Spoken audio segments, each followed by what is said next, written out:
Hi folks, thanks for watching this review. I know it's been a while on this channel, we haven't done any reviews, so I'm going to sneak in, I don't know how many reviews honestly from now until the end of the year, but let's kick in with Bolivar. This one is the Royal Corona. I'll start saying that it's not my favorite. I mean, it is one of my favorite, but it's not my top Bolivar. I prefer the Bellicoso Fino, which is the Pyramidus type torpedo, if you want to say. But this is the Royal Corona. This is a ring gauge of 50. It's a 4.7 and 8. Obviously Cuban, so no doubt about the filler, the binder, and the wrapper, all from Cuba. I mean, you can take a look at the characteristic of the cigar. Slightly box pressed. It's not a full box press as were customs in the New World cigars, but it has this characteristic of being a slightly box pressed cigar. Great aroma on the foot. The wrapper, it is not tooty, but nice color to it. The construction looks good. There's just something about Bolivars, man. I mean, you know, they've been there. I'm not gonna say underrated, but it's not a brand that, you know, it's not the Cohibas or the Trinidads of you know, Habanos trying to shove this down their throat as being a Rolls Royce of cigars. But anyway, that's another subject for another day. So let's kick in our review. I'll start doing as we do, first third, second third, and last third. All right, stay tuned, folks. We're gonna cut, light, and start.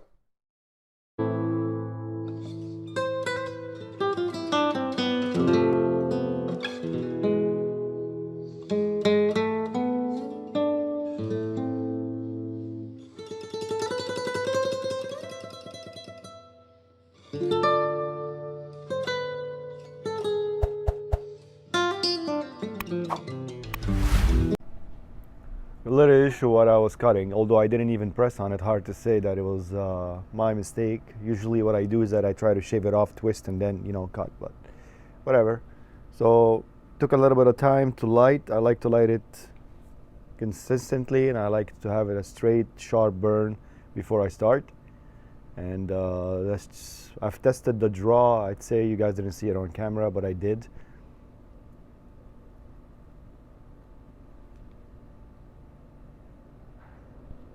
Flawless. Okay. No comments yet. Let me get first third going, and I'll be back with you folks. All right, folks, back with the first third of the Bolivar Royal Corona. Enjoyable smoke, as expected. Been smoking these for ages now. Nothing changed. I mean, it depends on the batch as well. You might get a batch that it tastes like, put it that way, it tastes like shit. You put it to rest in the humidor for about 3 months, 6 months, whatever, and then you start smoking. So it's burning okay. The ash is fine. It's just that I had to put it down for a bit. I had to finish something. You know, the burn is fine. The construction is fine. The draw is flawless. What else can I say? So taste notes, we could, sorry, I just got a call here, but you expect these herbal notes, expect the earthy taste that we get from a Cuban cigar. Expect also a little bit of spices, but it's mostly the mild spices. It is not a light cigar. I mean, it might feel that way, especially when you start, but the nicotine build in this one will hit you towards the third. Maybe taste-wise, you won't feel it as a full-bodied, but as far as strength, it might betray you. I like it honestly. So I mean, some folks smokes this with a coffee in the morning. I've done it. It's not that I haven't done it, but I would suggest you probably have something bite to eat before you get this in the morning. All right. So let's continue and see where this takes us. All right. I didn't come back from the second. I skipped it. I went straight and I completed the cigar. So I didn't feel there was much change, honestly, between the first and the second. You know, this earthy note is still present. It's kind of like a type of a wood, probably cedar notes are still present. The sweetness that probably be attributed to more of a cocoa type of flavors. Again, you know, I'm not gonna say there is a bit of complexity, but it's not like, it's not more than it's not more than 4 or 5 notes that you can probably hit between the first and the second third. The last third, though, where I am right now, that sort of sweetness, that cocoa taste actually just faded out. It's more of like more of a bitter taste.